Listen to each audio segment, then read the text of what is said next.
Hey everybody, my name is RaginRengo, the DM. With me today, we've got Biggin and Ulrich. They are two of the players that are playing in my campaign. I've been very fortunate. Nobody's been too mean to me as a new DM. You guys want to introduce yourselves a little bit? Mr. Biggin, we'll start with you. How's it going? I'm the Biggin, otherwise known as a spectral shade on the Discord. Um, I am a level 3 Furbolg druid, uh, who happens to be a Scottish, bit of a Glaswegian, you might say. Though, quite honestly, I haven't quite nailed down the accent, so it kind of runs up and down the spectrum. But it's fun. To be fair, it's been very good thus far. And on the next session, you guys get to hear. You'll hear it. It's quite good, I think. Next, we'll head up with Ulrich. Yeah, I'm person 34 on Discord, and my character has not been introduced yet. May recognize me as voice of Zinkai from session 9. 10? Yeah, nine, which we'll get into shortly. But this is just a recap. We're running Princes of the Apocalypse, as you might now see on your screen. We're about 9 sessions in. We're starting our 10th session, hopefully next week. Nobody really knows with Christmas, New Year's, and the pandemic. Might be starting off again in the new year. But I figured this would be a good way to kind of introduce anybody who wants to listen to this. Just, into our campaign, and before they start randomly watching it, session 10 may not make as much sense. So start of the campaign, we had all of our adventuring heroes start off in the town of Quelf. Um, it's a small little city. I picked this up off of the internet somewhere. Just a small random city. It's not of too much import. Kind of how everybody got started is there was a notice that went out. It was on the airwaves, as it were. Pretty much wizards were sending each other messages and using sendings out. Mr. Biggin, do you remember in your notes exactly what I called that? Um, let's see. I can't exact. I can't. I don't. I did not. I do not recall the exact term you used for it. In my own player's background, um, I say that I got that my one of my woodland friends, an owl I call Wee Jock, picked the notice up off a notice board there and brought it over to me out in the forest, you might say. Yeah, He's a grand old boy, that Wee Jock. He's a fine owl. yeah, There and you go, slipping right into the Irish. yep. Fine. No.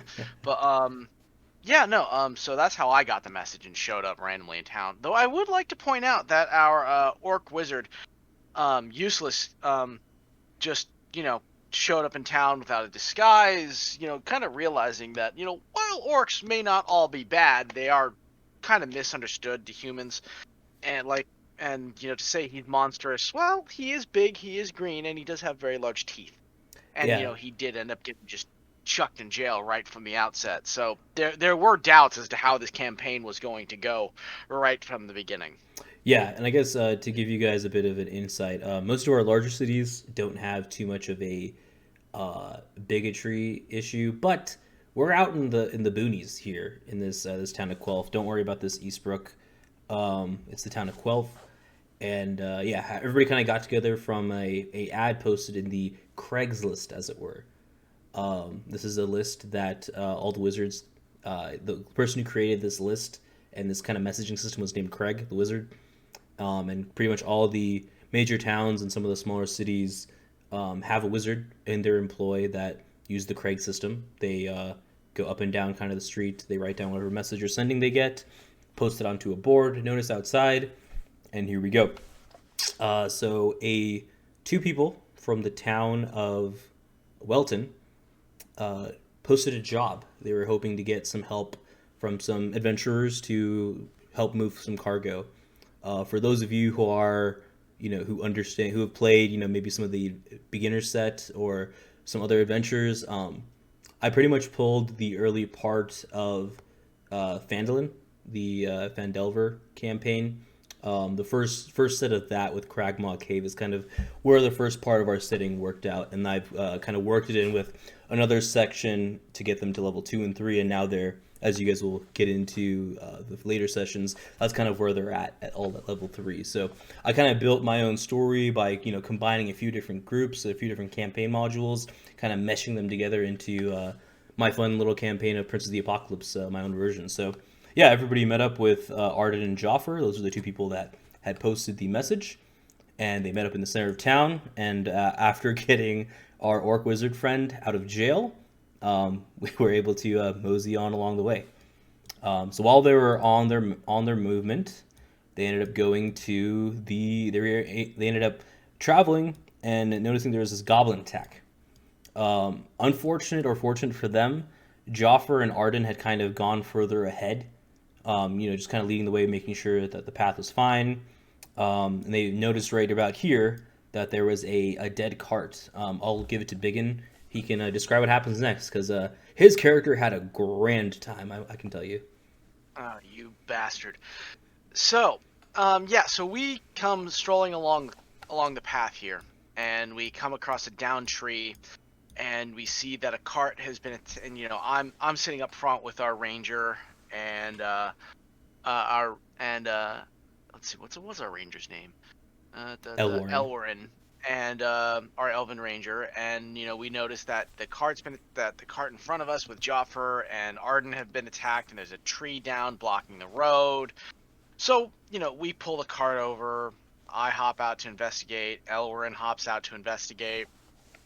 All of a sudden, we're ambushed by a couple of goblins, and a fight breaks out. I'm basically combat ineffective, rolling very poorly. I don't want to get into it, but let's just say that this is the very beginning of my very shitty rolling in combat. It's not good. It's laughable. It becomes a joke towards as the game rolls around. Bane of my human existence. Or Fearbolt, perhaps. I mean. Or my Fearbolt existence. And it gets funnier as we go. But so I'm combat ineffective. The Bard Brook, the Wizard, and the Ranger all put up a decently good fight. We kill a couple of goblins, drive off a couple more. We investigate, capture one of the goblins, and we've actually managed to capture one of the goblins as a prisoner, which was kind of interesting. The only real successful thing I did was heal people and keep them alive. So hey, that's important. Don't downplay that. You kept the Bard alive. He almost died in the first set. Yeah, Brook is kind of useless. I'm just gonna say it. Which is great because our orc wizard's name is useless, so it all ties in together. You guys will. Yeah, it all ties in together, and Brook tries hard, and at least he can actually kill stuff in combat. Just remember, you can't do damage if you're dead. Yeah, exactly. So, long story short, Arden and Joffer have been captured. We talked to this goblin that we took captive, and he agrees that after we heal him, and after a lot of crying about how we killed his friends and his siblings, and Brooke kind of went and looted the corpses and took some special coins off these guys, that this goblin would lead us off to his cave. And that was the end of session 1. Session 2 begins as we kind of go off to this cave where the goblins are, and we find out that the goblin that we captured is telling us that there's this evil Duragar dwarf who's been using them as basically hired muscle to go out and waylay carts and capture people and bring them back to this cave. So inevitably we kind of show up and start scouting, and we cross the river, and somehow I rolled a 20 on a stealth check, and yet our frickin' I think it was the what is it? It was the Bard. It was the Bard who failed his stealth check. It was both. Oh yeah, the Bard and the Wizard both failed their stealth checks. The Wizard and just crit fucking failed. Yeah, and the Wizard fucking crit failed the giant orc with his giant fucking useless feet. As you can see, there's a tendency here for the perhaps these two don't like each other, as you may or may not find out as the campaign goes It's more on. just that he annoys me sometimes. I'm gonna play the part of the ignorant listener. Sure. But can we get a quick description of who is in the party? Yeah, so I was going to get to that once we got to this. I'll take care of it. Okay. So okay. the party is made up of myself, the Furbolg druid, who's kind of useless in combat, the orc wizard, useless, who actually is actually pretty useful, in spite of his tendencies to combat loot. We have a wood elf druid. I'm not sorry, not druid. Wood elf ranger, who's actually a really good shot, and we have a half elf bard. No, half not half elf, halfling Halfling. bard. Yeah, halfling bard who apparently can't inspire people. He's completely incapable of inspiring people, which is kind of weird. Um, and he does maintain the typical bard stereotype of trying to sleep with anything he gets near. So take that for what it is. So our bard fails crossing the river, and our bard fails crossing the river, and our wizard crit fails crossing the river, which alerts two guards over here to kind of run up and attack us, and we deal with that, and we rest up, and that's the end of that. Our third session. Oh wait, no, there was a fire too. Um, we somehow managed to set a section of the forest. Are we retconning that out? No, no, Because that happened. okay, For but I guess clarification on that. there was a sorceress with us for a short amount of time before she had to run off. She got called back to her homeland. Something But she, happened. Not necessarily that. yeah, Something happened. They don't know exactly what happened to her. She's just well, no longer with them anymore, yeah, she unfortunately. up and left without telling us why. It was kind of sad. She was pretty chill, but she did manage to set the forest on fire, and we had to put it out, and that was the end of session 2. Session 3 was, well, even more hilarious. We send our halfling into the cave to scout because he's got probably the best stealth score, and we don't have a rogue, so he scouts into the cave, spots a couple of guard dogs, does not realize they're on chains, and comes running out screaming and panicking like an idiot. We send him back in, and he somehow alerts the guards, and we get attacked again. We deal with that fight, and then we wander into the cave, and we bypass the dogs here on chains. And as we go up into the cave, there's a side chamber, and in that side chamber, we meet the leader of this particular goblin group, and we notice that he's got Joffer, our halfling friend, who the halfling end of the duo that hired us. Joffer's a halfling, Arden's a human. And then we also notice that there is a lizard folk is a rogue going by the name of DQ Blizzard DQ person. Blizzard person. Yep. Yeah, DQ Blizzard person. And he agrees to help us, and so does and Joffer agrees to help us as this goblin we're talking to kind of snarkily tells us that the Duragar we've been hunting is further into the cave, and he'll let us go. He'll give up Joffer and DQ Blizzard person if we go deal with this Duragar. So we secure their release, and we go off and do this, and For we get those the who don't fight. know what a Duergar is, it's a dark dwarf. I'm getting there. So, anyways, we get into the fight with this dark dwarf. Duragar are they're from the what's it called? The Under something. Underdark. Underdark. Underdark, thank you. They're from the Underdark, which is kind of like a subterranean version, a subterranean underworld. The Drow also hail from down there, which are dark elves, which is kind of critical. Which is a salient point.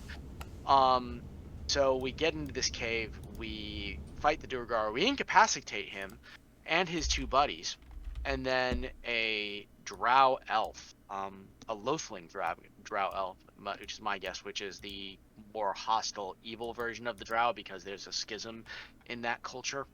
The Loathling Drow elf suddenly shows up and out of nowhere and teleports himself and the Durgar out of the cave, and we are kind of surprised. We can definitely kind of tell there's a whiff of dark magic, and there's cult materials laying around the cave, and but sadly Arden is nowhere to be seen, and Joffer's kind of upset about this, but we leave after Brooke loots the lead goblin of this cave and pickpockets him, and we all wander off, go back to the carts, which we cunningly hid by camouflage. We take all the supplies and that we can salvage from the other cart and load up the first cart and load up the cart that survived, and we drive off towards uh, what's it called? Welton. The Welton, yeah.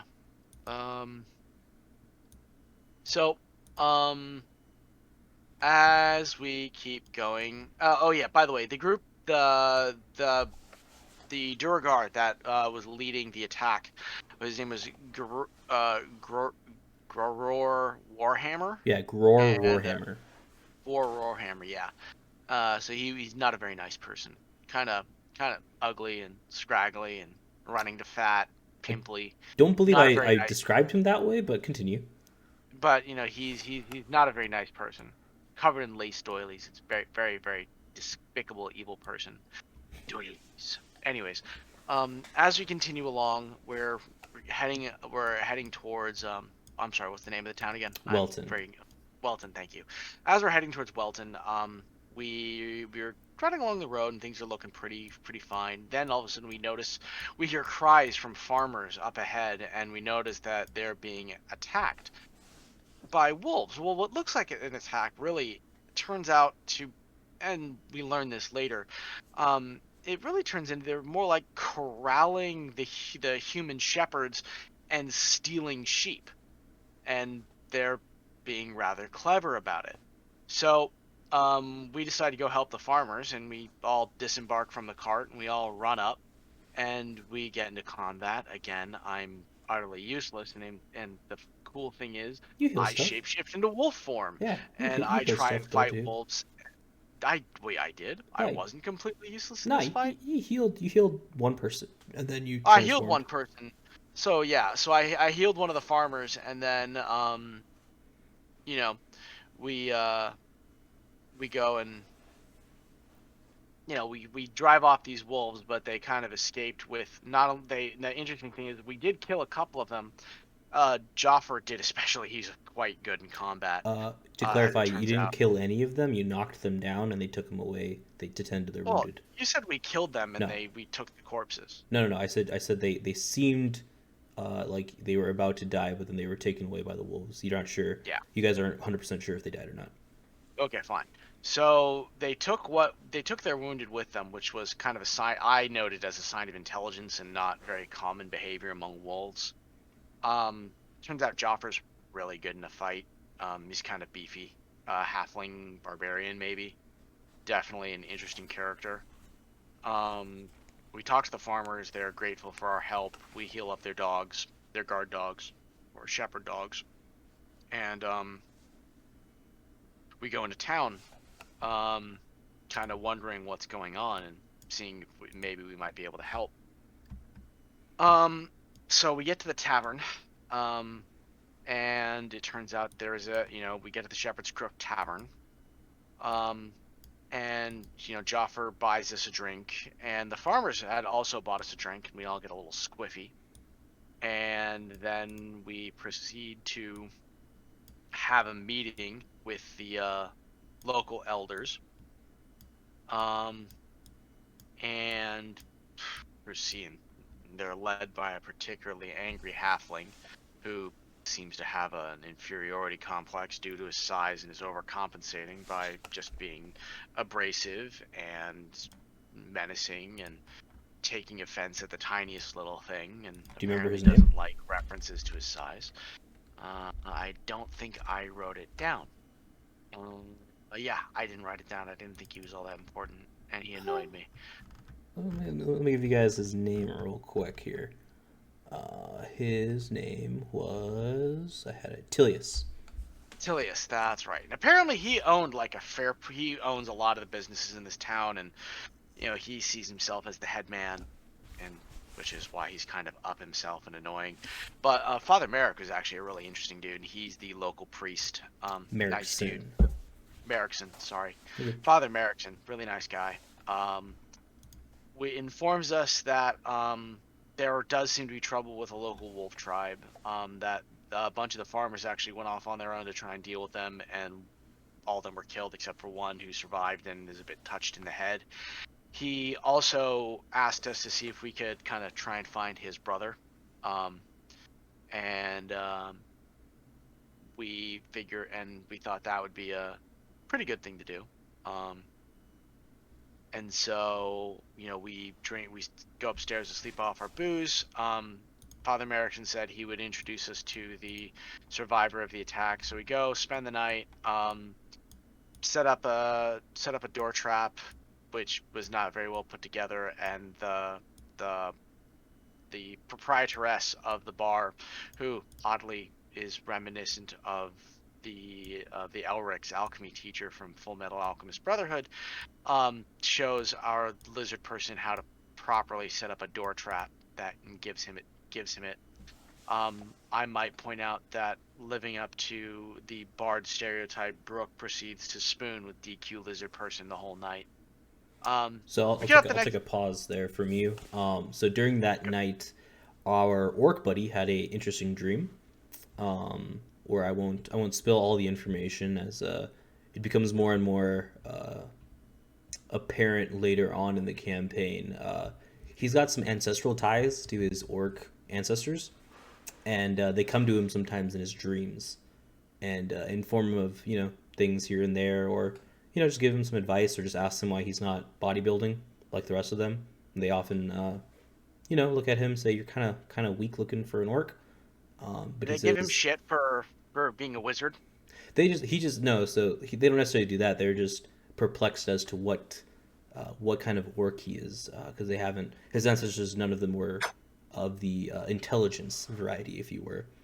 So it's not like a Mulan thing, no, where the spirits are like gonna send a spirit guide after him, and it's gonna be dragon. I don't do that tongue thing. Nope. No, none of that. No Mulan references here. We don't want to get copyright striked. Pretty much, yeah. No Mulan references, but he is told about something that will come up later on in our campaign that he's excited for, which will also come back up again a bit later into our recap of the game. Go ahead and continue, Mr. Bingham. Section. Sure. You should tell the next section. Sure. Since you have a better handle on that section. Sure, yeah, no worries. So they wake up the next morning. Everybody stumbles out and head downstairs. Father Merrickson is like, hey guys, I can bring you to my brother's camp. Maybe that'll help you find him. These guys are very nosy, as it were. To no surprise to me, but as you guys will continue to see during the sessions, if you guys keep watching, these guys like to find trouble where not necessarily needed. So they go ahead and check into Alexi's tent. All four of them at the time make attempts to get into his stuff, and none of them succeed. One of them did notice, which was Biggin, that there was something to his desk, but with a crit fail on his investigation roll, lost where that sneak I would point out section. I would point out that this is the beginning of me actually having really cool, successful rolls for like investigation or Perception athletics or whatever, other yeah. perception. Really great skill check rolls, but then utterly undone when it comes to combat or when it really frickin' counts. Please continue, RaginRengo. Yeah, there may have been something very important in that desk. Maybe there wasn't. These guys have no idea. All that Biggin knows is that there was, at one point in time, he thinks, based off of his great perception roll and his investigation roll, that there was something to that desk.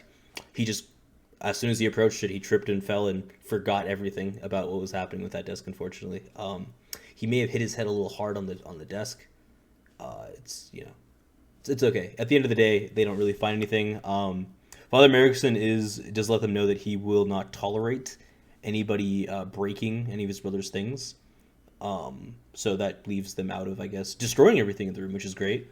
And after point that, out we weren't going to break anything. We were just trying to we were trying to rule out that his brother was part of the problem. Sure. Yeah, were we a little overly suspicious? Maybe. But I mean, come on. Your brother does magic. All of a sudden, there's sentient talking wolves. And sure, yeah, you don't expect us to be suspicious? Totally Come fair. on. No, I mean, no. As the DM, I totally understand where you guys are coming from, but just Father Merrick's perspective, he sees you guys kind of Oh no, entering I his mean, I brother's tent. totally So get.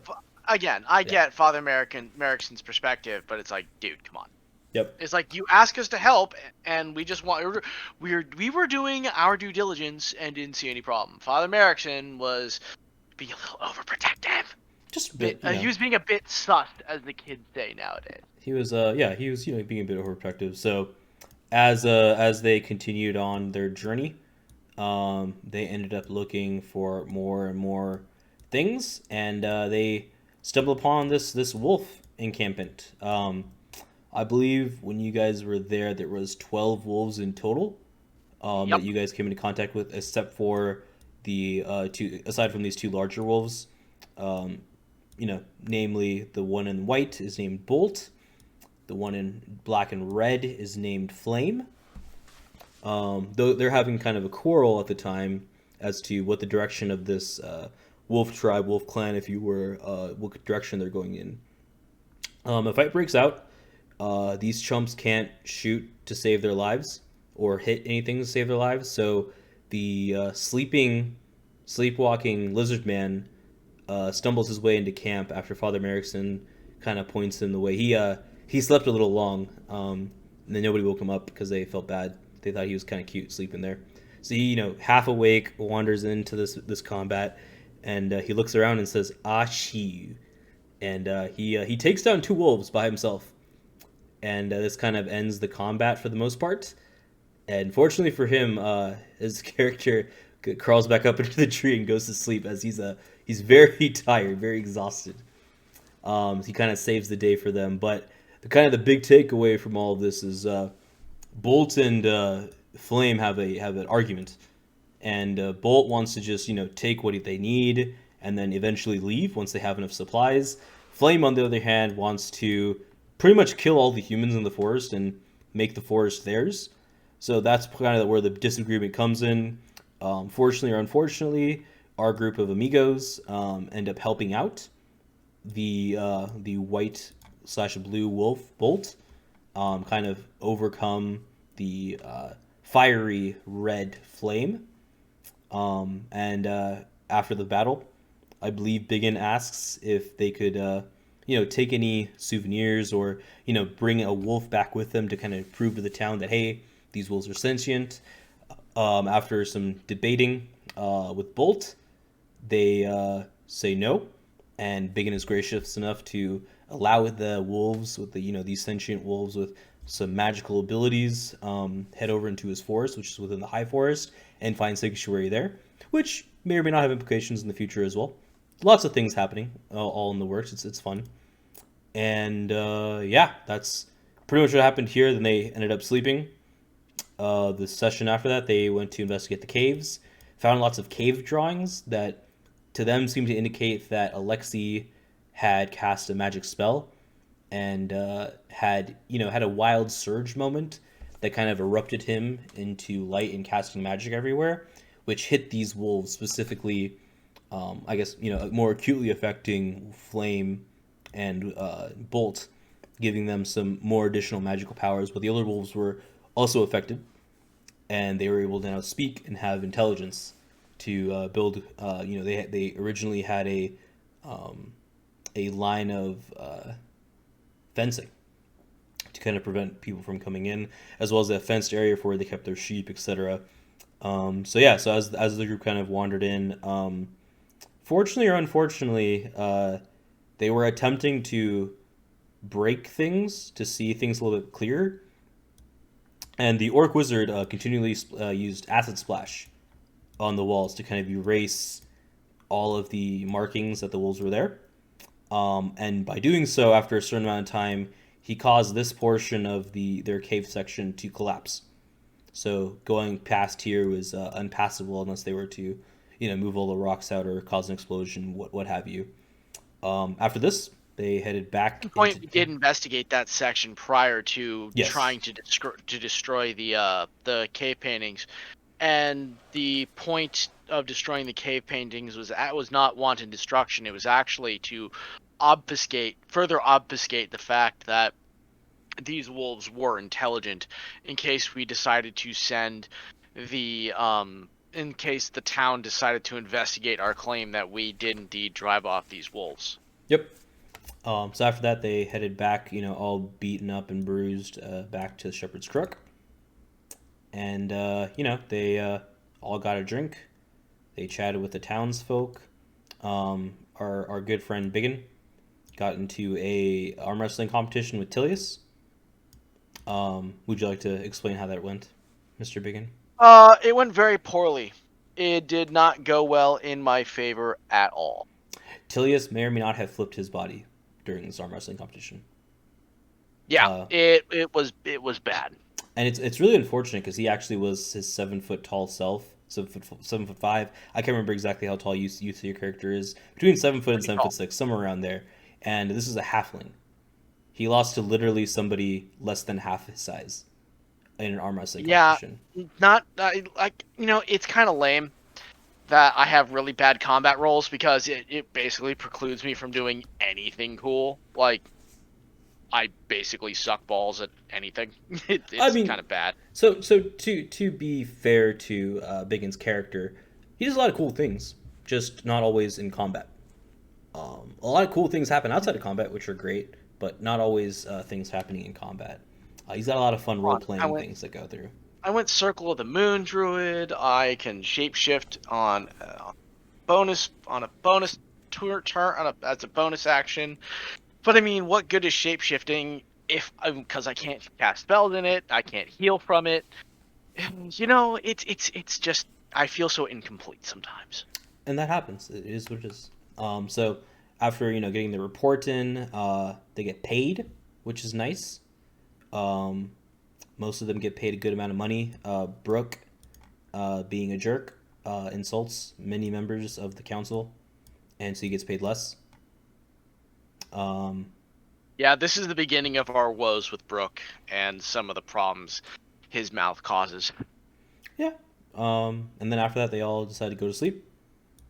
And then I'll let you describe your fun encounter with your new best buddy and your old best buddy. It's like a renewed friendship. So we all go to sleep and wake up the next morning, and as I kind of stumble out of the bedroom to go do my ablutions and get cleaned up, I notice an owl sitting outside this here window, and I realize it's me buddy, Wee Jock, and he's brought me a message. So because I see the message clutched in his claw, so I open the window and let him in, and with a lot of hooting and much hoot. There was perhaps a animal speaking. And a casting of speak with animals. I have a decent discussion with Wee Jock, and he sits on my shoulder as I read a message. It turns out that the Fundameisters via the Duande clan had requested that I talk to the local Emerald Enclave rep, Coral, who's a member of the town council. Jock and I are that basically Elwarin and I are to sit down with Coral, and he's got a job for us. And so I go down. I go downstairs. Elwarin's already down there, and I inform him we need to go talk to Coral. And as it turns out, actually, everyone in the party has to meets with a different member of the council. And at least as far as just to put a pin into that real quick, I apologize for interrupting, but it's okay. just as of this, these are all the factions. We'll go from left to right. Got the Harpers. This is explained to the group just so you guys are aware. Yeah. The Harpers are an intelligence collecting agency. Typically, their groups are made up of bards and wizards and other spellcasters, as well as just stealthy spies. Next, you've got the Lord's Alliance. They're kind of the police, as it were, or of the realm. They kind of try to keep order, try to keep the laws together, as well as kind of band and unite as many nations and cities together to follow X law or Y law. Or the Gauntlet. Really think of the Crusades. These are kind of like the Knights of the Templar. They have one mission only. Typically made up of religious people, paladins, priests, as you have it. There are plenty of other people within that Order of the Gauntlet, but they're pretty much all about keeping the justice of the religion and kind of moving forward with their sense of righteousness. The Zentarum, they're also known as the Black Hand. Think of them as like a criminal syndicate, like the mafia, but not so much about killing people. They're more so about free trade, having as many things outside of the Lord's Alliance purview as possible. A little conflict here and there. They do help each other when needed, but typically the big conflict within the realms are between these two parties. Um, there's another group that's not listed here, which we'll get into possibly later in the campaign. It hasn't really been introduced yet. But the Zentarum kind of just are all about freedom. Their group typically they're made up of like rogues, bards. Bards kind of get into anything and everything. Fortunately, unfortunately for them, and they're known for having sticky fingers and kind of keeping trade as free from taxation as possible is kind of what their shtick is. And then finally, the Emerald Enclave. The Emerald Enclave is all about keeping the forests good, and making sure nature is in balance and all of that jazz. And obviously, these factions they react this way in my story. Your story can differ. Maybe you have the Lord's Alliance less as much of like a cop situation. Maybe the Zentarum are less so involved in criminal enterprises. But in my campaign, my version of this story, that's kind of how everything's shaking out. All right, Biggin, you can go ahead and continue now. So, Elwer and I, we sit down with Coral and we have a conversation. He introduces himself as the local Emerald Enclave representative in the town, and basically the word comes down from the Fundameisters via the Duanda clan that they want us to go looking for a party of moon elves. Basically, the princess of the moon elves, Tereziel, is carrying a pouch of magical seeds intended to replace a section of magical of a magical grove, and they haven't been heard from. They were lost. Last word of them was in the Bellyard area, and Red Larch was probably our best place to find any information as to where their trail was, because they had passed through Red Larch and on before going into the Bellyard region. So and that's basically the mission. We were our next point of contact would be the Swinging Sword Pub, um, um, or even at the High Sun in the evening, and we should talk to people in both pubs, see if we can get any information. There's also a female contact in the town. I believe the Swinging Sword is an inn, not a pub.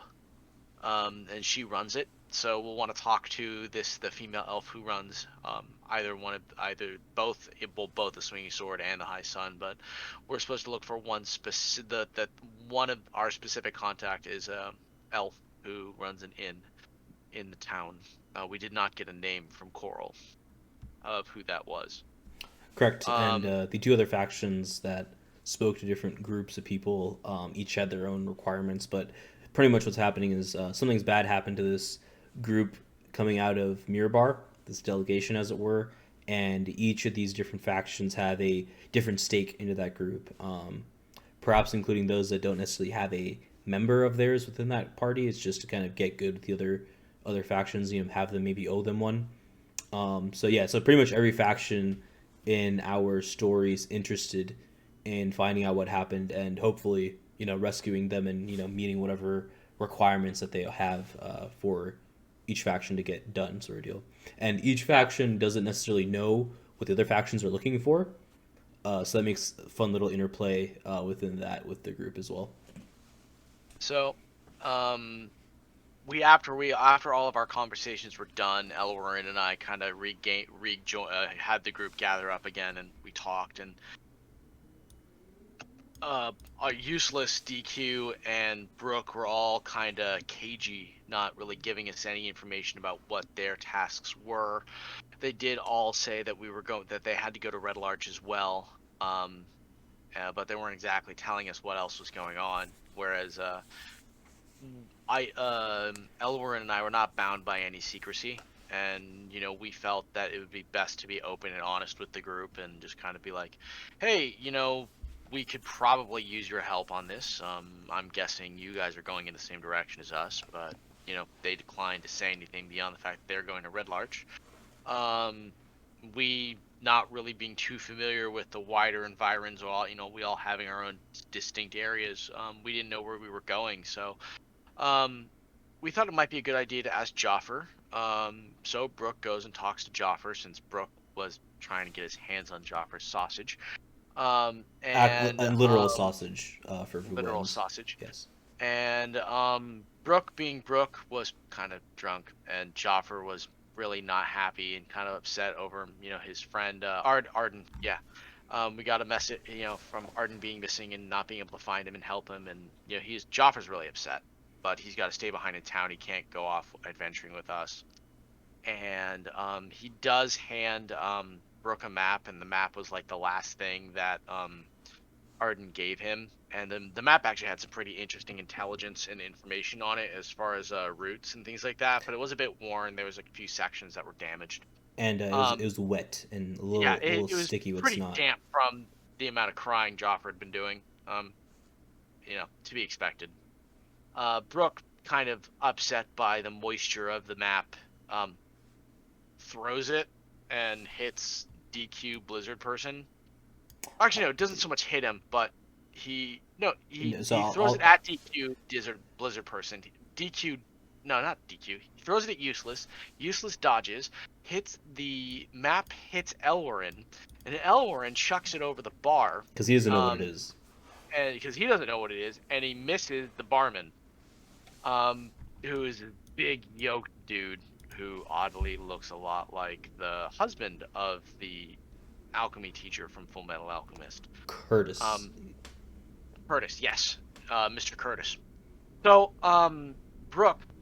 Brooke's bad behavior, I just kind of shake my head and I give Brooke a talking to, and I'm very disappointed in him.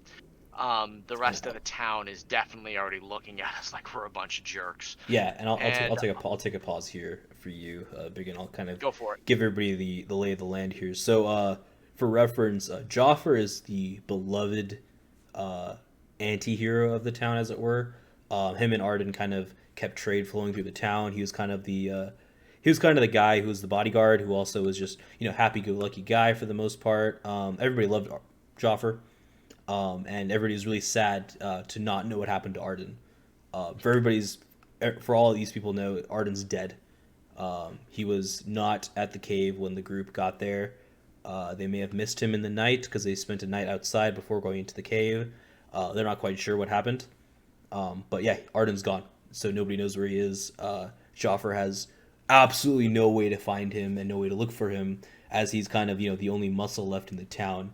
And he's torn up about it, and he's been pretty much sitting at this bar for the past 2 nights, just drinking. And the barkeepers, everybody else in the town knows him. It's a very small town. They've just been feeding him drinks, keeping him company. So when this this entire shenanigans occur, and they see Joffer like openly weeping and like getting a little upset that they've treated his last possession of Arden in such a way with such disrespect, it kind of turns the town on everybody. Everybody was kind of lukewarm, kind of warm to everybody at this point because they just helped them with the wolves. There's not much of a wolf problem anymore. But this, this exchange of, honestly, just hurtful. Let's face it, it was straight things. Up disrespect. Yes, it really pissed everyone off.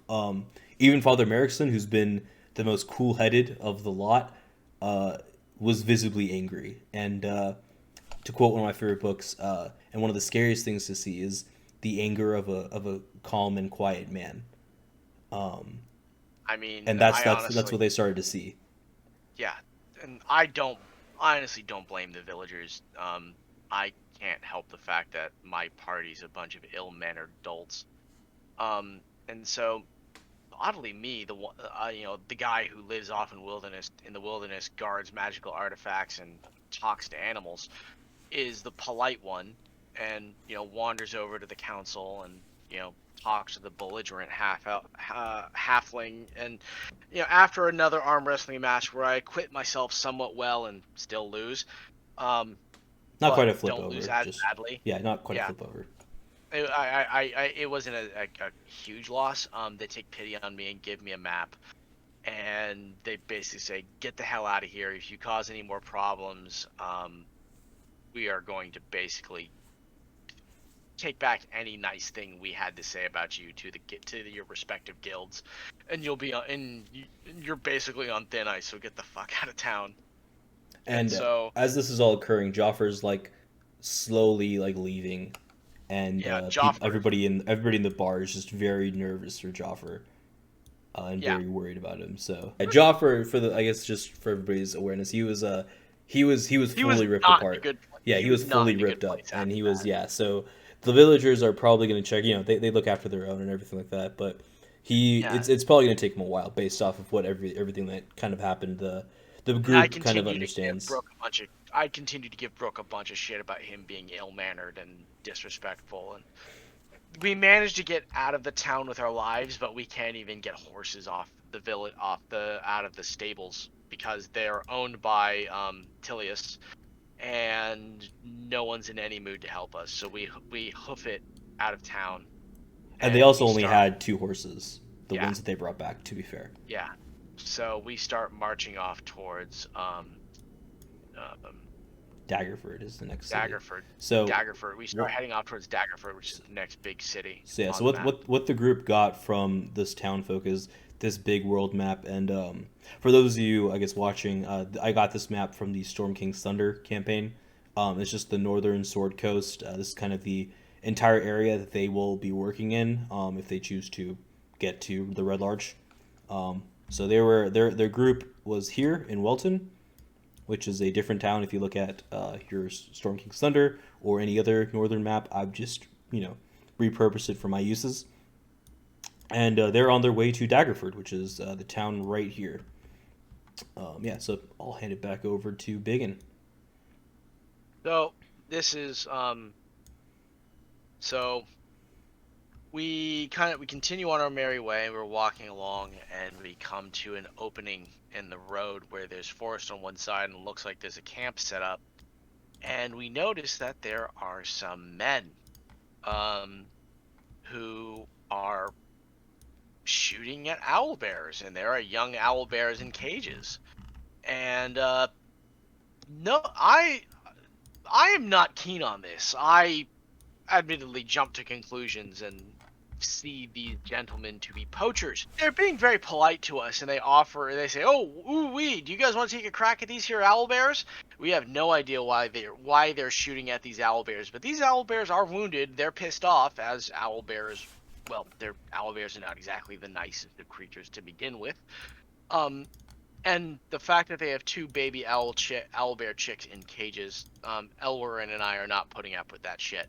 And we talk the rest of the party into basically fighting um, the these bandits, these poachers, or what we believe to be poachers. And a fight breaks out, and I'm utterly useless all over again. You heal people. Come on now. I keep people alive, but I still can't do anything cool in combat. Even though I changed into a Deinonychus and tried to whiff on my 3 attacks, which was just disappointing. And even more, it's funnier because we kill one, capture one, and 2 get away. We kill one, 2 get away, and we are utterly unable. It takes us forever to even open up one of the cages to free the owl bears. And eventually the other owlbear parents just crack open the other one and run off with their children. And we're lucky to be alive. During all of this, So the orc wizard is is combat looting. looting all of this stuff. Yeah. So at the end of this, he ends up with 3 extra bedrolls, and he finds a note on a desk within here, talking about circus. What pretty much the note says is owlbear is wanted for the circus, Yeah. and that's what they see from that. Yeah. And I go and investigate and crit fail and knock over the tent and collapse the thing, and yeah, it was not good. Not It was my it was finest moment. it was excellent for me Dexterity, though, as a but it was DM hilarious. to narrate all of that. It was great. Highly Yeah. recommend if you guys have a DM group that crit fails a lot. It's a lot more fun. Great storytelling moments. Just I'm actually not getting. I love every time I crit fail. I think it's hilarious because it's just wonderful character building stuff. So we leave. We decide to leave DQ Blizzard person on guard duty, and he has no night vision. Our useless sleeps in the cart, and we're all passed out sleeping. And in the night, the poacher leader returns and very sneakily gets into the cart, kicks useless out of the cart, and proceeds to take the horses and ride off with the cart. So it should be noted that the group took one of the carts, got 2 of the horses after setting off a trap, releasing these 2 horses to the wild. Yeah, thank you. These 2 horses they attached to the cart. They didn't want to take any of these heavy objects as they couldn't lift them very well. For other reasons we don't have to get into, perhaps crit failing. Things happen. And they ride off on the road to get towards Daggerford. And then as they are, as the sun starts to set, they would decide to make a camp. However, nobody decides to untether the horses, so the horses are still attached to the cart. Everybody goes to sleep except for the only man who cannot see in the dark, for the most part, DQ Blizzard person.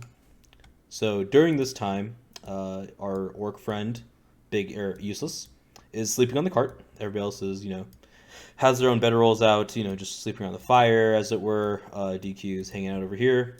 This guy's not here yet. And Mr. Leader, or the bandit leader, as it were, wanders up on him and rolls a nice strength check, kicks the orc off of the cart, and as this guy down here is making commotion for Mr. DQ Blizzard person to notice him, kind of during all this racket and ruckus, Bandit Boy starts to run. He does not fancy himself 1v4, as it were, 1v3. And our orc buddy is real mad. He's like, I think if I were to see him in person, he's going to be visibly shaking with fury that he got kicked off a cart. Properly cheesed off. Yeah, he was properly cheesed off. He was his whole reasoning, to be fair, he's a 270-pound orc dude. How in God's name is he getting kicked off a cart?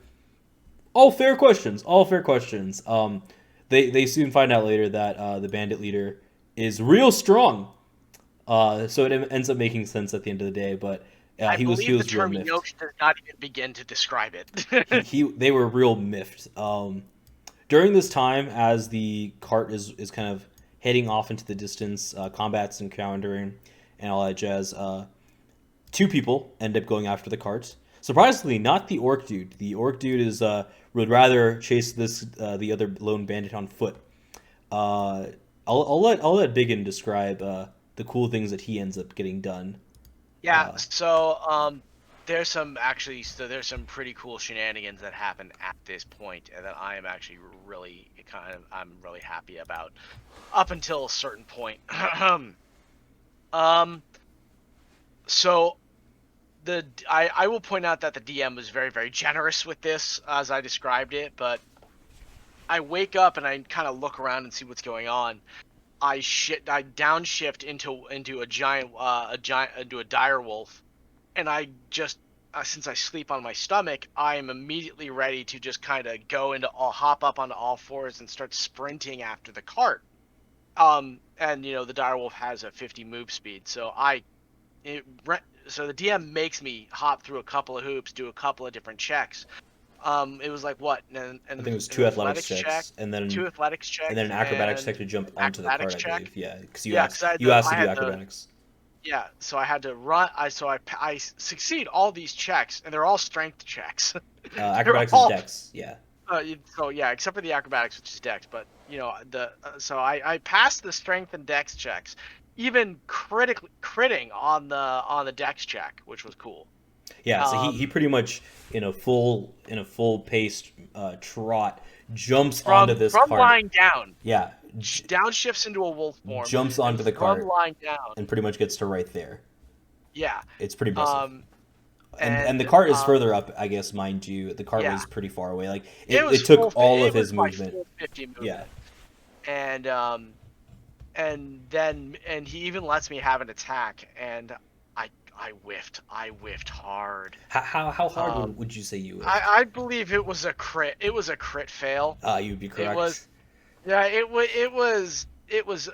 It was like, awesome. That's dope. That's even better. And then shit. It was arguably one of the biggest chokes I've ever been part of.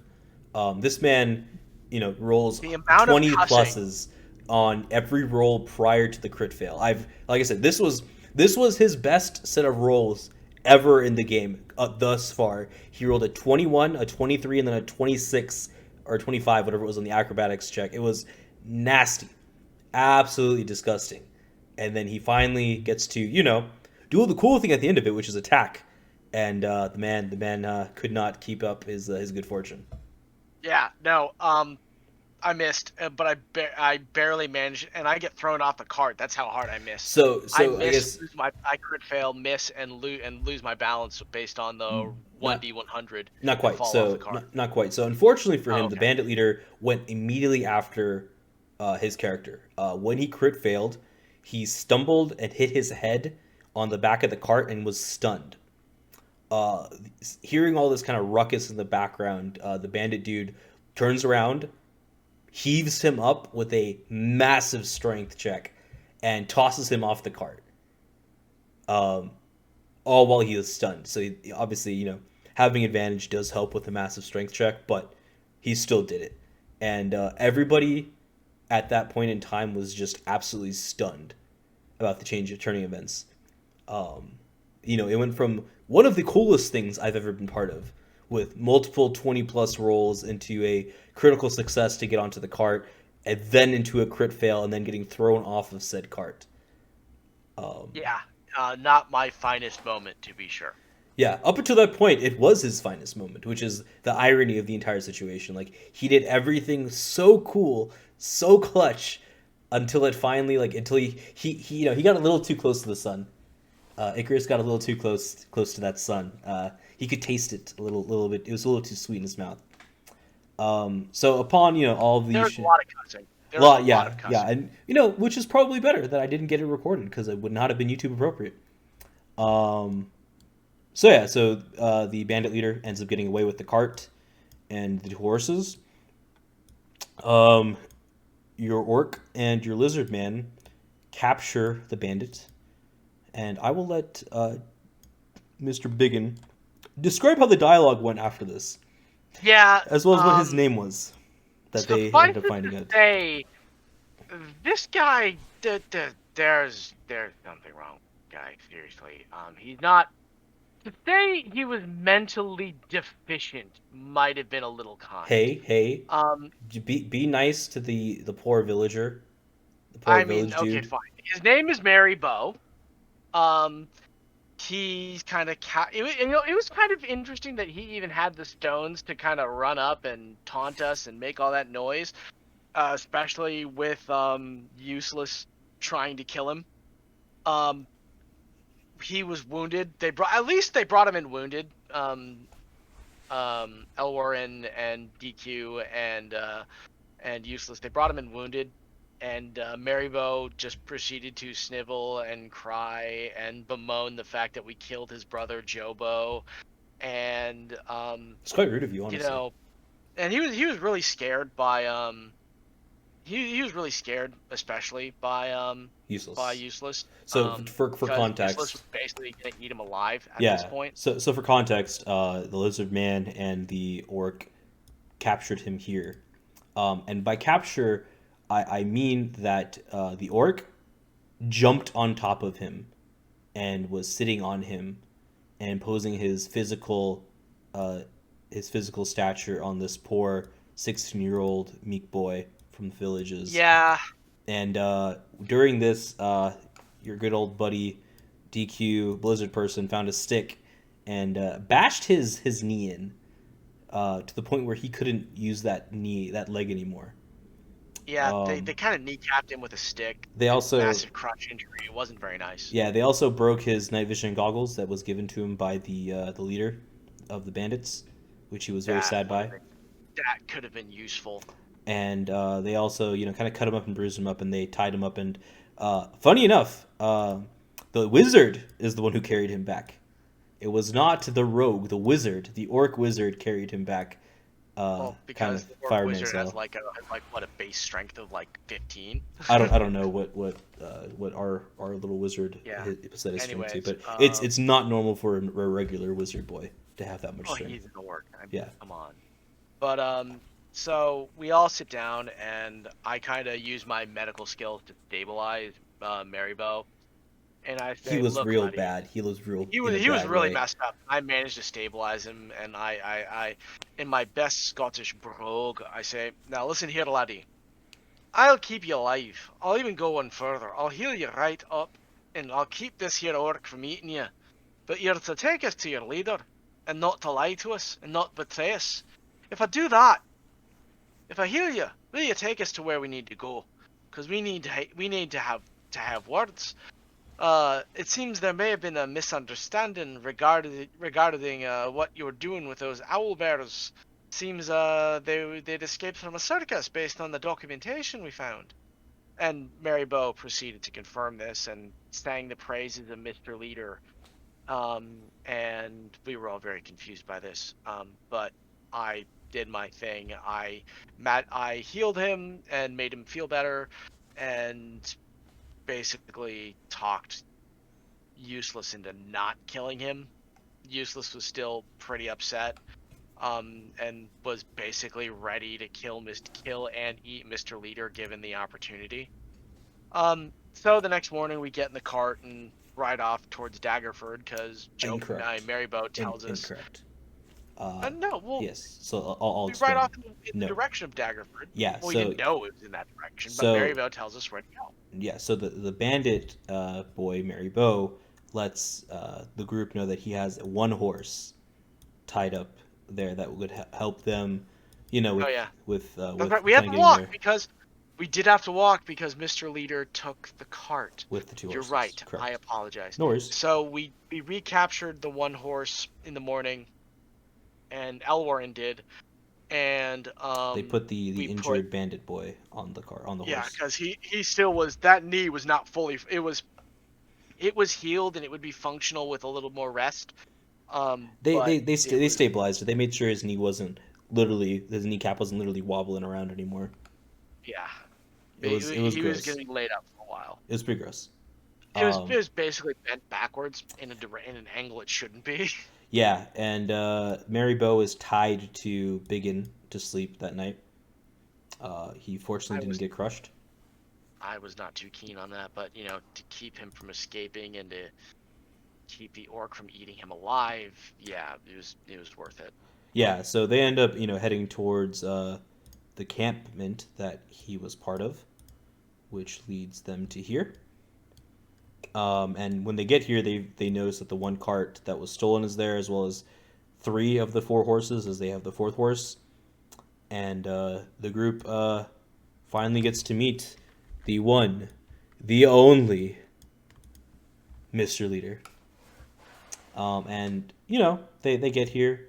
Their buddy Marybo calls out, "Mr. Leader," and kind of settles everything with the group that's around here to make sure that nobody kills these wandering adventurers known as the Fellas from this point on. And we're all really kind of surprised by the fact that there are Durgar and goblins all over the place. And then they have a live on edge. Yeah, then they have a fun interaction with Mr. Leader. So Mr. Leader, over here, whose voice sounds like this, because he's Mr. Leader. He ends up having he's running a rehabilitation program, Mr. Leader's rehabilitation program, as it were, and he's helping to reform formerly bad people into bettering themselves under his program. And so during this time, Biggin has a great interaction with Mr. Leader as he's kind of getting up in his face, worried that Mr. Leader is actually harming owlbears and not doing what he's supposed to do with the circus. He thinks perhaps Mr. Leader bought Marybo into indentured servitude forever, so there's some concerns about that. And yeah, we'll kind of let this gameplay go. So Mr. Leader is just chatting and explaining that I have these guys and they work with me and I'm working on reforming them. And Biggin getting a little flustered and a little angry. I'll let you take it away, Mr. Biggin. So, I'm really kind of on edge at this point because we've not exactly had the best of experiences with goblins and Duragar. And not saying I'm prejudiced, just not been the best of experiences. Kind of is, but Oh, that's how you're gonna play it. I mean, it's just like you have some really bad experiences with some bad people. Like you got some PTSD going. It's not like you think all of them are bad. Is it my fault that within D&D, goblins and Duragar are generally considered to be bad? No. I'm just saying you just recently have had some bad experiences with them, so it's kind of a bit like PTSD. That's kind of what you're suffering from. Yeah, okay. A little minor. I'm having minor PTSD reactions. Especially when you see the Duragar. Especially when you see that. Yeah. Yeah, and I did not take kindly to the treatment of those owlbears. Was not exactly happy about that, considering I let Mr. Leader know all about this, and say that I'm a guardian of the wilds and blah blah blah blah blah. And how did Mr. Leader respond? Well, Mr. Leader was like, take a look at my camp. It's all nice and organized. The fires are well constructed. We haven't chopped down a lot of trees. And it's like, I had a furball girlfriend who taught me all about this. I was like, yeah, I was kind of taken aback by this. He's like, you had a furball girlfriend? He's like, yeah. So it should be noted, Mr. Leader is like 6'7", 6'8". Yeah, he's a big dude. He's a big dude. So he can handle if you're a bold woman. Rock with a beard and think the Rock with a beard and flowing hair, basically like a upsized version of kind of like an upsized version of Maui. Yeah, Maui from Moana. Big dude. And I'm 7'5", so he's a big dude. He's built like a truck. All of a sudden, it's almost like a light bulb pops up above Mr. Leader's head. He's like, "Hey, are you Kirwek Westpator, and otherwise known as the Big Yin?" And I say yes, and I'm very confused by this because it's rare that anyone can actually get my normal name out, and that's just why I go by the Big Yin, and to prevent confusion and make things easier for people. And plus, it just sounds cool. And Mr. Leader's like, "Oh, I know your sister. She was my girlfriend." And what is her name? And her name is Furby. And just a quick aside, that was complete. Apparently, our great DM RaginRengo here had scripted that I had a sister. I had no idea he planned for me to have a sister, and everything that happens after this is unscripted, kind of, and it really was some of the best gameplay we'd had so far.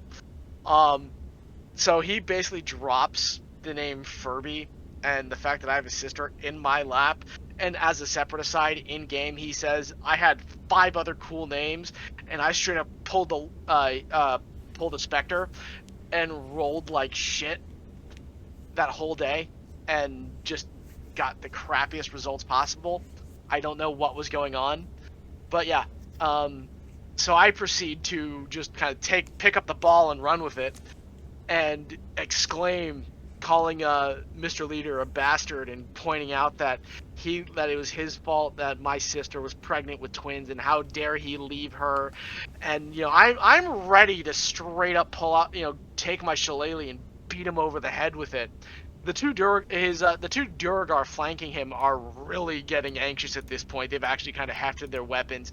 DQ Blizzard person rushes over and proceeds to say, "Hey, Biggin, relax. Just because your sister got plowed by some asshole." And I turn around and look at DQ and say, "Shut the fuck up. This is family business. This is my sister. He slept with my sister and left her pregnant with twins. You have no standing in this, you dirty lizard person." See, you can see the racism coming out real hard when he gets angry. I mean, it's not racism. I was just angry. I don't really think lizard people are dirty, but I was upset. I mean, the guy. I find out my sister's pregnant in a letter. By this time, I'm off living in the wilds. I find out my sister's pregnant with her twins. no explanation as to who did it, where the dad is. I'm honestly a little upset because I connected a lot of dots based on the fact that he said he knew my sister, and that they were courting, so to speak. And my reaction to DQ's misguided and poorly worded attempts to placate my feelings, I admittedly responded poorly, but still, he did say plow, and that's just indecorous to begin with. So Mr. Leader is visibly shaken by this, and the look of utter confusion on his face kind of stops me.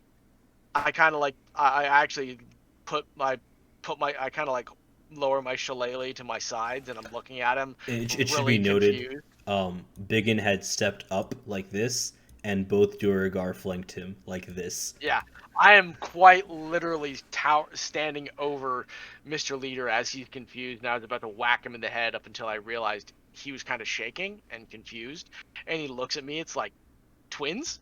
And I said, yeah, twins, ya putz. And he's like, I had no idea. Furby told me I had to leave. That her father wouldn't think I'd be good enough for her. And I was like, wait, what? Because at this point I was not around. I thought he was a deadbeat dad and he'd left. And and luckily, we have a decent sized village, and we don't live alone, and the village, takes a village sometimes to raise kids, and furbolgs are all about community and community parenting, and it would have been okay, but I mean, still, no kid should grow up without knowing their dad. And so Which we are the tension, very very we push that as a group here. We are all about dual parenting if possible, yeah, as a D&D group. yeah, and so we kind of, the tension fades, so to speak. And we ended this particular session with all of us moving around the fires and kind of and me and the Mr. Leader having a talk, and we're all relaxing. Brooke is passed out under a horse.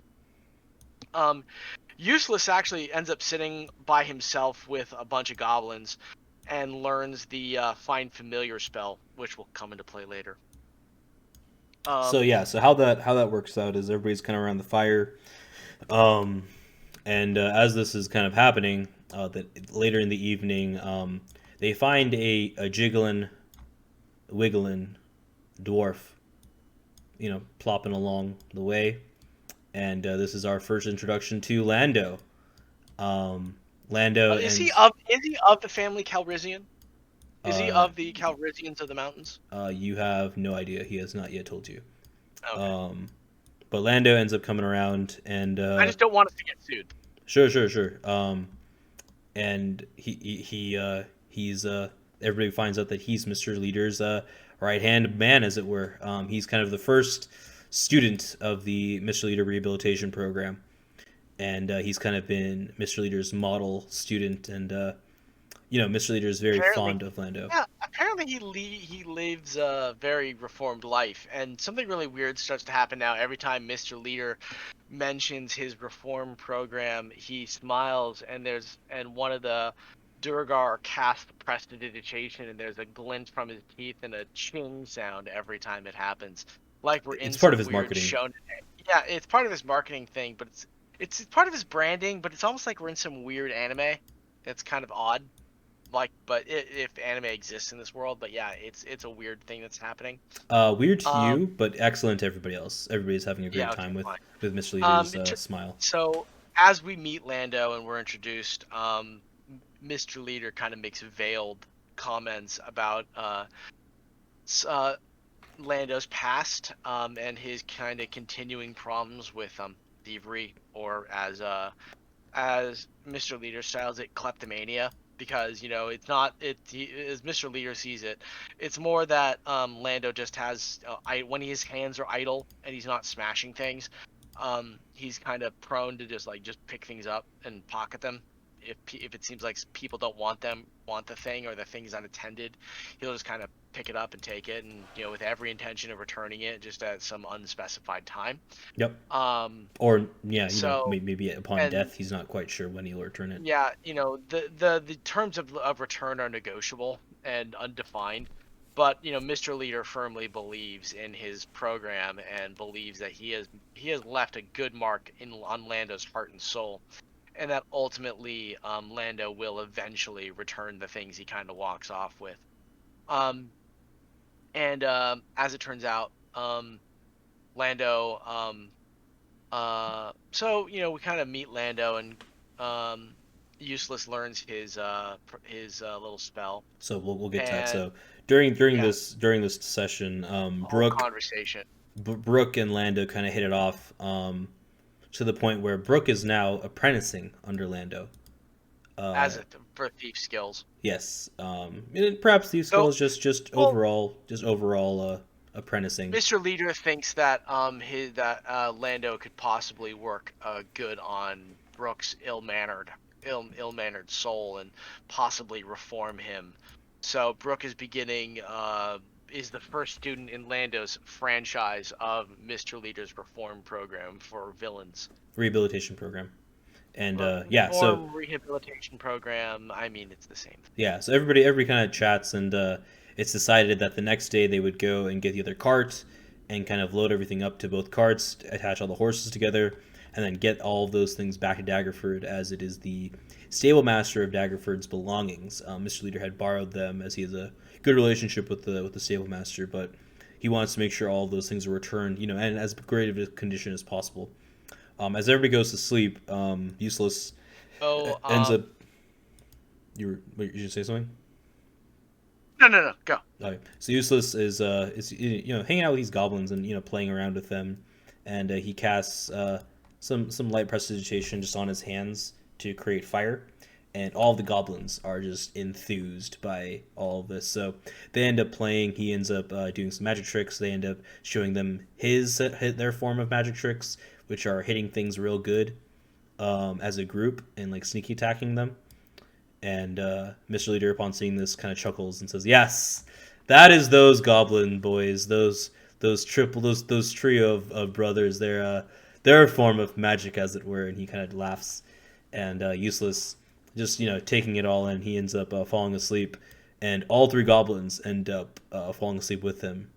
And during this sleep cycle, as it were, one of his ancestors appears to him in a dream, and within this dream, he has a small little 2-foot half-sized goblin kind of along with him, and kind of presents it to him in this dream to give him the inspiration to call upon this ethereal, ephemeral goblin that can't interact with anything, in the sense that it can't pick anything up or do anything like that, but it can still see, it can still hear things, but it can touch things. It just can't pick anything up. And when it does touch something, if it has any nerve endings or sensations that it was feeling, it would feel cold. However, it can't be interacted with.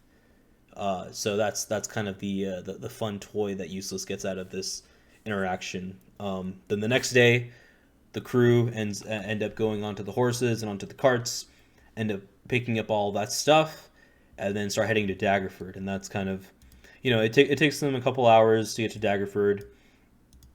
They end up getting into the city, and they're stuck at the front gate. And Mr. Leader, for all of his wonderful characteristics, forgot to ask one of the most basic questions that any adventurer or any traveling group would ask going into a major city. Does everyone have their papers? And unfortunately for our group, nobody but Lando had papers. So, Come on, I lived out in the wilds. No, totally understandable. You didn't. There were people that have lost them since they left their town for whatever reason. So they end up having to go through a set of shenanigans with the town's guards. Yeah, do you remember their names, Mr. Biggin? I thought those were great. No, it was like they were all the same. They were like three dudes all with the same name. The 3 Franks and a tank. Yeah, that's right. The 3 Franks. The Frank is their last name. Everybody in town just calls them the Franks, as they always travel together. They happen to have all their guard duties together, so it just kind of works out. And Tank is the fourth guard. So they're all just taking notes, getting all the information down, and during this set of shenanigans, this is where everybody else in the party finds out that Useless has a new familiar, as he conjures it Yeah, upon our good buddy Biggin here. I made the mistake of giving Useless a bunch of crap and pointing out that, well, our bard is ill-mannered and the and that our orc wizard is no better than is no better than he ought to be. Because I was frankly annoyed with his combat looting and not and my inability, and I was honestly frustrated with my character's inability to contribute in combat and other than healing, and I was a little bitter and jealous, and so I took it out on the orc and made some unkind comment.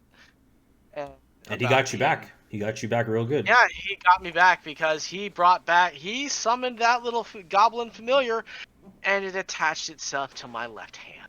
So for context, on it. Yeah, for context, Biggin happened to skip over this, gloss over it, as it were, during the goblin cave. I'm hoping to not bring this up, honestly. So how this encounter went, during their shenanigans and failed stealth attempts to get across the river, they ended up inciting this, the forest fire and all that jazz, and they ended up capturing both goblins that were being ambushed by in order to get more information. They botched the interrogation and botched getting any kind of information out of them properly. And unfortunately, or perhaps fortunately for the group, but not for this character, one of the goblins had a fascination with Biggin's hand, his left hand specifically. There was some sort of smell, some sort of flavor, some sort of exotic fruit, as it were, that this goblin just couldn't get enough of. And so in order for the goblin to give them information, the goblin wanted, let's just say his form of 7 minutes of heaven with that hand. He went around a tree. Biggin put his hand out around said tree, closed his eyes, and Biggin cried a little bit. His hand was never going to be the same. The licking, the just the overall work that went into the left hand, it would never be as good as his right hand. So, harkening back on that experience, Biggin got a little bit more PTSD than a normal person would if a random 2-foot goblin was trying to attach itself to his hand. But all of those memories, all of those kind of feelings came back to him all at once. And let's just say he was a little shaken up, as it were. Yeah, there was a lot of PTSD, and I looked at Useless, and I apologized and explained, my frustrations, and I felt bad for taking it out on him, and I really shouldn't have done that. It's not what good, well-raised druids and furbolgs are. It's not how we're meant to behave, and I felt bad about it, and quite honestly, I just wanted to get rid of that frickin' ethereal spectral goblin, because I tried to throw it and I missed, and not only did I miss, no, you tried to hit it off with the I tried to hit it off with my shillelagh, and not only I didn't just miss it, my shillelagh, I crit failed. My shillelagh went right through the ethereal thing, and I hurt myself. So I was really miffed and discombobulated and annoyed. I barely made it through my interrogation to get my papers. And all was not well with the Biggin, as it were. Yeah, all was not well with me up until the next morning. Yeah. So but Useless took pity on me, understood my frustrations and my and took into account the fact that I had just potentially found a brother-in-law, and I was struggling with that revelation, and there might be some residual anger over him impregnating my sister and then leaving, and there was a lot that had happened that I might be struggling with, and so he said, it'll go away in an hour, and I was very grateful for that. And as they headed into town, they were told to head into the Lady Luck Tavern, which happened to be right here. So as they entered in, they got situated. They found out that Lando and Mr. Leader are actually well known throughout the city of Daggerford. So they got some really cheap rooms, as it were. And they were dropped the tidbit of information that they should, seek out the snail. He's the leader of the Zentarum group of Daggerford, as much as this group of adventurers knows. And, to find some more information on their quest to the Red Larch and some of their possible leads to other things that they may or may not need. Blando has some very specific ties to the snail. It was his former employer prior to getting picked up by Mr. Leader.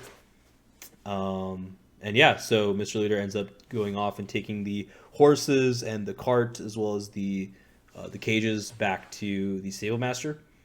But prior to him leaving, there was a bet and a competition to be had. Biggin had been talking a lot of smack, saying how big and strong he was, and Mr. Leader wanted to prove his soon-to-be brother-in-law that I can hang with I the was big not boys. saying. I did not say I was bigger and stronger, but there were several incidents with one of the larger cages where I failed He couldn't pick lifting it up. it. He couldn't pick up a cage. Mr. Leader While the bard was able to pick up a cage, the halfling bard was able to pick up a cage. Yeah, that was a little embarrassing, and Mr. Leader gave me a bunch of stick for it. And I wanted to get some of my own back, and so I challenged Mr. Leader to a best-of-3 arm wrestling contest, which greatly amused him. And, the first round, I got wrecked. I actually managed to win the second round, which surprised Mr. Leader. Somehow I found the strength, and he was really kind of surprised. Then we both chugged our beers and went into round 3. Don't forget the last other thing that happened. Somebody did something that you were very excited about.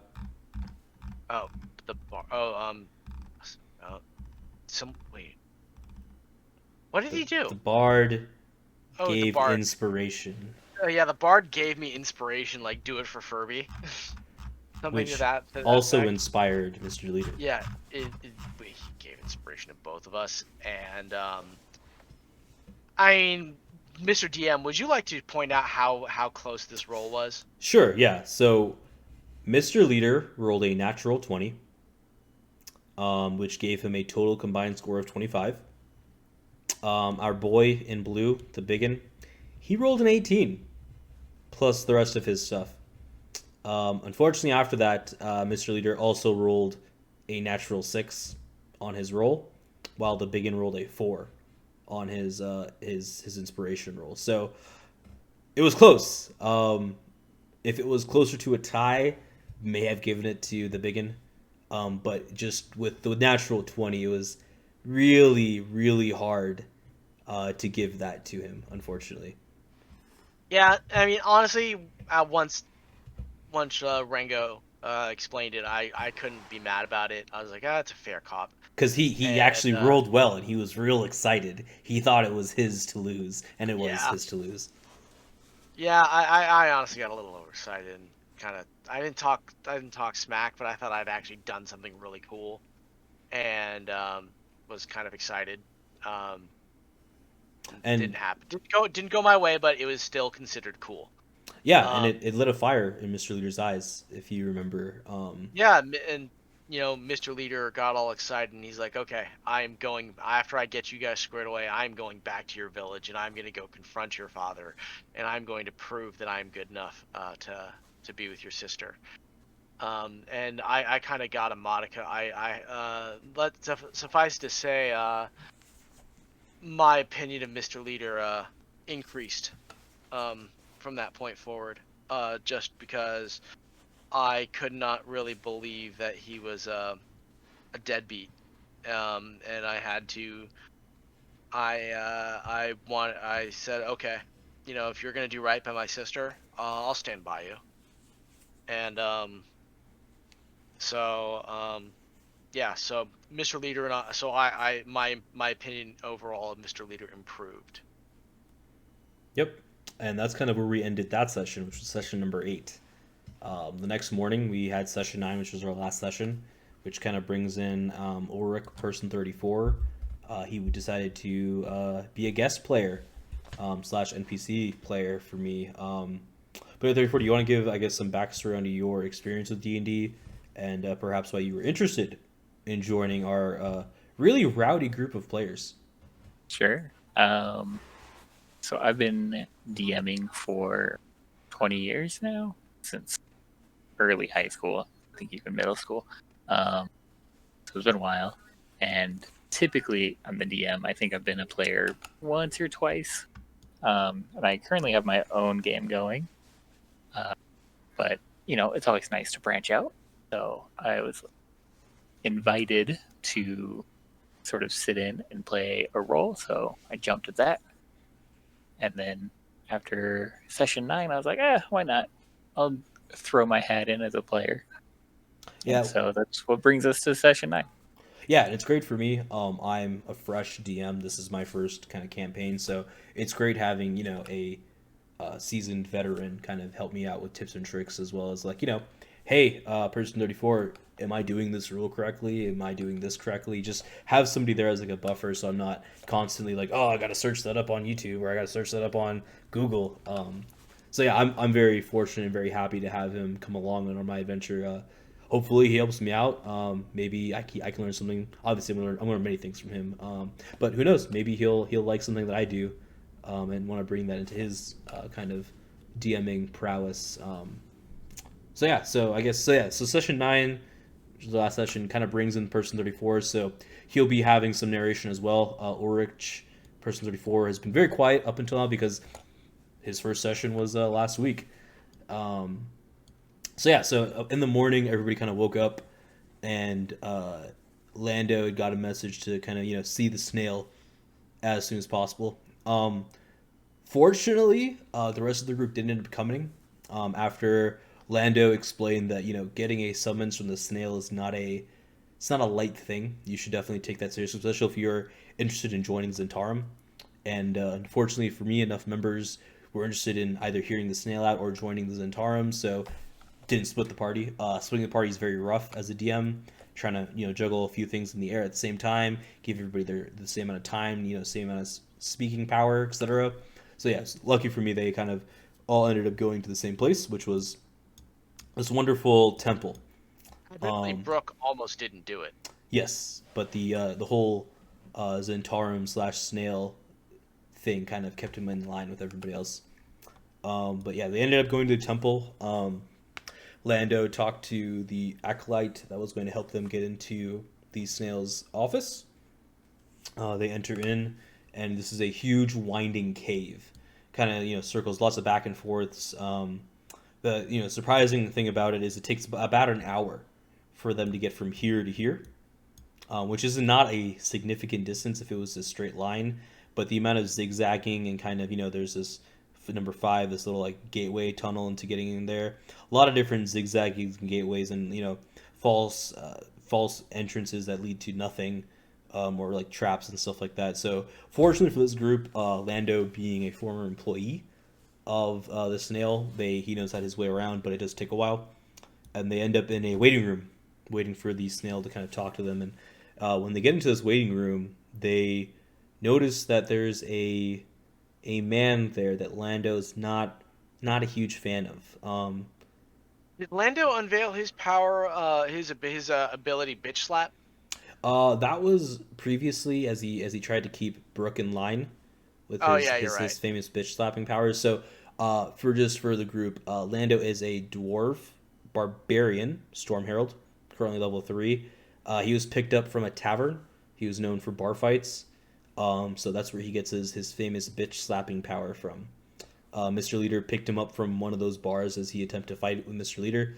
Mr. Leader kind of put him on his ass and then says, hey, I can see you're not all bad.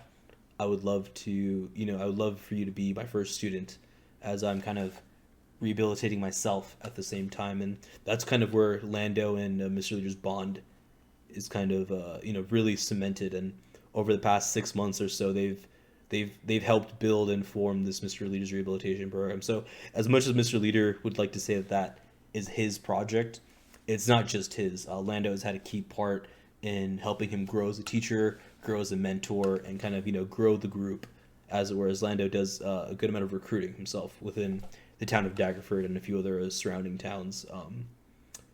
So as they kind of they find out the envoy messenger person of the snail they don't really get along. The envoy seems to make fun of Lando. Lando doesn't like that. Some back and forth occur, and they end up going to this waiting room. And I'll let you begin kind of describe the shenanigans you guys get into whilst in this waiting room. So yeah, I mean, there weren't a lot of shenanigans in the waiting room. Suffice to say, we're let into a room that's empty. There looks like there's a teapot on the table. 3 sets of couches. There's some couches and some other things. Some tables. Yeah. I'm immediately somewhat suspicious, and I kind of investigate the room, and I don't really, but I fail, and I don't really see anything. He crit fails, to be clear. I crit failed. Yeah, useless also rolled low and didn't really notice much. But I did successfully investigate the tea along with Elrin, our elf, and we sit down and drank tea, which was fine by us, and it was good tea, good oolong tea, and had a bit of honey in it. Yeah, with a bit of honey in it, which I was like, oh, it has wonderful medicinal properties, and so we did that, and then Brooke, just being his ill-mannered thieving self, decides to start rifling through the couch cushions.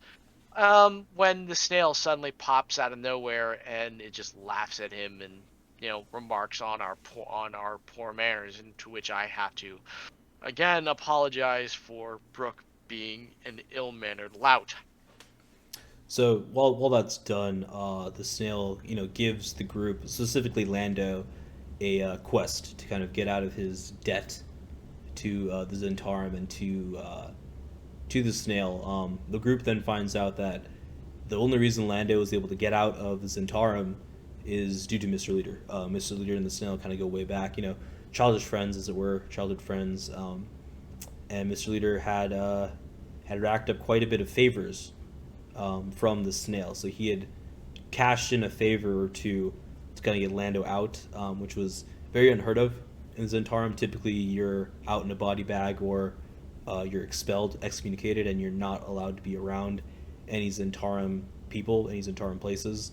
But it honestly sounds a lot like the John Wick universe, if you ask me. Like I said, it's more like Mafia-esque without as much killing, sort of deal. Once you're in the family, typically it's hard to get out. And there are multiple different groups of the Zentarum. This happens to be one of the bases in Daggerford. Well, maybe you guys will meet some of the other bases in the other towns as you guys could progress. But currently the group has only met the Daggerford enclave of the Zentarum via the snail. So they're given another quest to figure out what's going on with the disappearing people. There seem to be a human trafficking circle. People are going disappearing left, right, and center. It doesn't look good for the Zentarum, as they need those people to kind of help with their black market trade and their free trade ideas. Lando is kind of told, "Hey, you take care of this. I can make sure that none of the other people in the Black Hand and the Zentarum are upset with your leaving." He finds that there's been some disgruntlement and some issues with other people within the Zentarum group who are kind of letting Lando walk through without, getting some pain coming to him. And Lando accepts, maybe a little bit half-heartedly, because he doesn't really want to be doing this anymore. He doesn't really want to be working for the snail anymore, as he's kind of been helping Mr. Leader with his group, and he feels that's a bit more righteous. Unfortunately for him, his new party members, as it were, as Mr. Leader asked Lando to kind of watch out for his quote-unquote older brother, as he isn't very strong, and he's worried about that costing him in the future.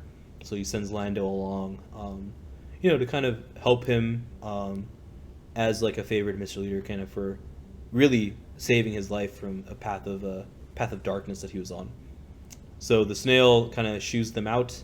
As they're getting shooed out, Brooke and DQ start to badmouth the snail, and some things happen to them. Some wind gusts hit them, and a few other magical occurrences kind of hit different party members as they kind of badmouth the snail. Point out that I made some very good, some decent Arcana checks to kind of detect that there were magical things, if not elementals, some kind of spirit running around doing things. But I felt a bit paranoid about the whole thing, and because I didn't quite do my check well enough. Yeah. He wasn't 100% sure exactly how everything was happening around him. He just knew there Suffice it to was say, I'm not going to talk shit about him anymore. yeah. And to the snail's credit, he didn't attempt to hurt any of them, and he forgot that those things are turned on.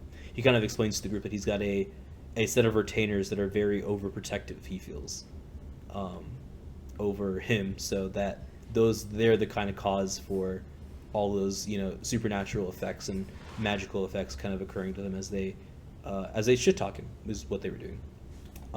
So yeah, they end up getting out of the group, kind of out of the side here. They're led off through two secret side entrances and exits to get out, and make their way to the stable where they meet the one, the only Stink Eye McGee. And I'll let our buddy and honestly great DM, Mr.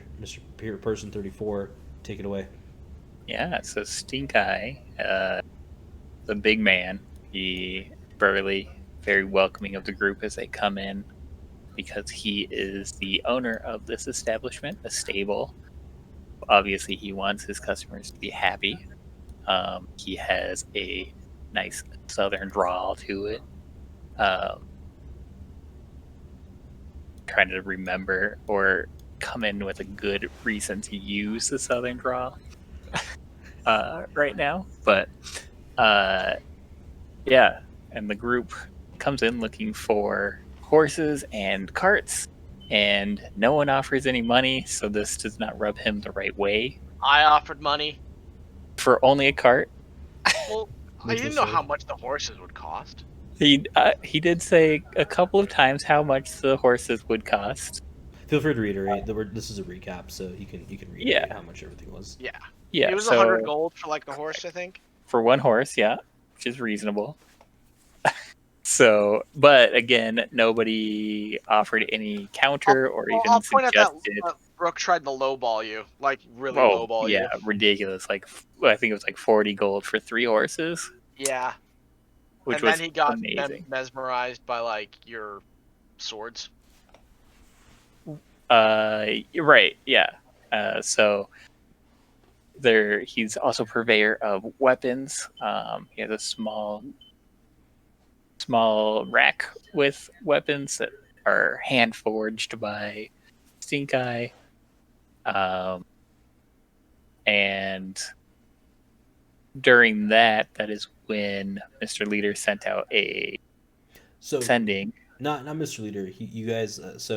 Stink Eye, Lando, and Biggin all get a ping. None of you guys are sure quite where that ping came from. You just heard a message kind of in your head, message stating alert, Mr. Leader's down, alert, Mr. Leader's down. He's out with the circus folk, which kind of led Stink Eye to kind of direct the group, go deal with the circus folk who he knows is running the human trafficking circuit. So he wants them out of the town as well. And so he suggests that if they are able to remedy that situation, that he would be willing to offer a discount on some horses. And Brooke, as he's leaving, says, "Hey, can I use this short sword? Because I don't have a weapon." Which is ludicrous to Stink Eye. So he gives him a small offer of 3 gold for now, and then come back to pay for the rest, so that he doesn't die and can actually help. Yeah, and it becomes apparent to the party as Stink Eye and Lando kind of interact that Lando is very near and dear to Stink Eye's heart. Stink Eye taught Mr. Leader how to fight and kind of helped raise him up from his really depths of sorrow after the whole Furby affair, and kind of getting shunned from that side of things. So he feels a really good affinity with Lando due to him being Mr. Leader's kind of first apprentice, and Stink Eye's kind of grand apprentice, as it were, as Mr. Leader's his first apprentice and only apprentice. And it should be noted that Mr. Leader prepaid for Lando's horse, so he's all taken care of in that regard. And Biggin also bought a cart because Stink Eye suggested he's large enough to pull it himself. So which got the group excited. Yeah, which got the group real excited about the fact that they could have a Fearbulk driving the cart instead of needing horses. How that plays out, the only thing the group paid for when going to go purchase something, it's mind-boggling. The group didn't pay for it. I paid for it. You were part of the group. But he wants to make it clear that he paid for it, not those fools. That's what he wants to make clear. Yeah, sure. I'm the only one who actually is like, you know what? Okay, I'll pony up. It's like I already said I'll pony up for the cart, and then when we're done, we'll come back and talk about horses. Sure. Right. And the reason why Stink Eye is kind of giving them a discount is because of the whole Mr. Leader in danger portion of that message that he heard. So at this point, we leave Stink Eye McGee behind. And, Lando, myself are leading the party, rushing across town to get to. Brooke is playing a fast song to make them move faster, inspiring them all to run a little bit faster. I actually picked Brooke up and just started running with him. Which brings them off to this scene here. I guess to paint a picture for y'all, this is how things were prior to combat, I guess. Something similar to this. I think you guys were lined up like this, sort of. I think you were here. I think this is how it ended up going. Sorry, he was there. Something like this is how they ended up coming in. Yeah, it was basically akin to that. Yeah, and they found Mr. Leader, he was surrounded by dead cultist bodies. I think there was a total of 7 of them that he had killed himself. Yeah. It kind of surrounded him. 7 dead, 5 messed up. Yeah. And the cultist leader and the lead cultist guy was coughing a bunch of black smoke. Yep. And laughing maniacally. So as they kind of approach the top of the hill, which kind of leads into this circus folk area, they see Mr. Leader yelling, "You won't get away with this," and a few other things. And as a final arrow, he's surrounded by black smoke at this time as Biggin attempts to heal him. He notices that the black smoke would kind of counteract his healing spell.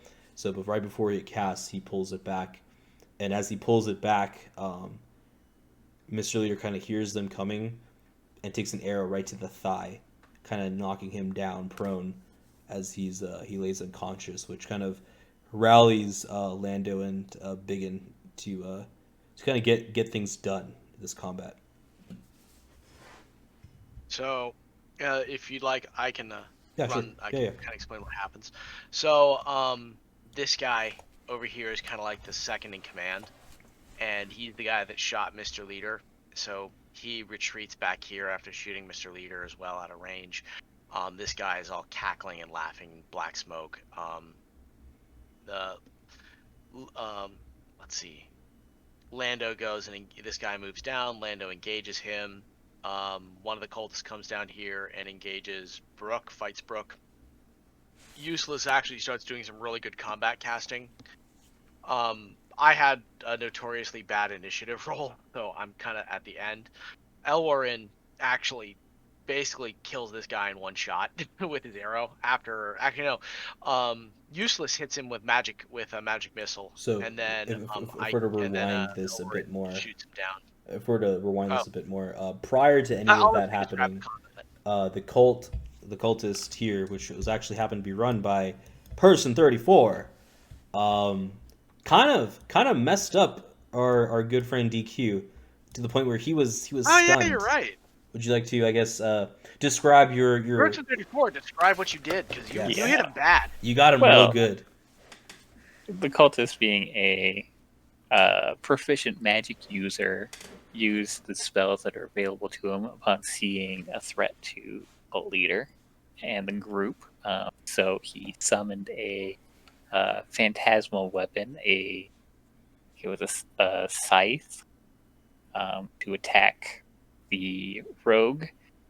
Right, he's a rogue. Yep. Yes. And then Lizard Man rogue, yep. also cast Hold Person on him to allow that scythe to do as much damage as possible, for which Synergy. the rogue failed that, and then ran away to allow the spells to do their dirty work. And yeah. Attempting to get behind the tent, but apparently not far enough behind, drawing attention to himself as being a major threat. All ranged attacks went directly to him, bringing him down with a well-placed arrow to the head, thus freeing the Defeated by rogue. magic missile, I believe. No, Yes. he got hit by a magic missile first, and then Yeah, Oh, magic. Yeah, no, magic like missile. preceded, which Yes. came before the arrow. All the ranged attack. Yeah, he basically got lit up first. And when that happened, the Black Earth Priest, this guy over here, he started coughing up some more black smoke, as well as the rest of the cultists kind of died around him. More and more black smoke started coursing out of him.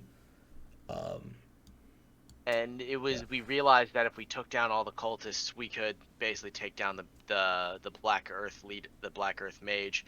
I ran while Lando and DQ, and after I healed DQ Blizzard person. Then I went, and then on my next turn I went to Mr. Leader and hauled him back and healed him. And Brooke healed him we had as a well. couple more rounds of combat. Brooke also healed him. So Brooke actually carried a fair bit of weight, because he actually got a kill in too with his new sword he purchased. We don't know what it is, but the way it was described, it felt unfamiliar to him in his hand. So that either just means that it's a weapon that he's not used to holding, or it could have some effects that we're not aware of yet, because it hasn't really been examined. But we ran up, and I'm about to go. I try to, after healing Mr. Leader, I go to wail on the Earth Mage and miss. Not critical fail, but I miss. As per and standard. then yeah, as per usual. But I do kind of yell out that, I'll not let you rob my sister and her children of their father. And Mr. Leader, hearing this, kind of after being healed, because apparently he rolled a 20 on his on one of his saving throws, and so it's kind of like stabilized, and the healing that Brooke and I provided gave him enough health to move.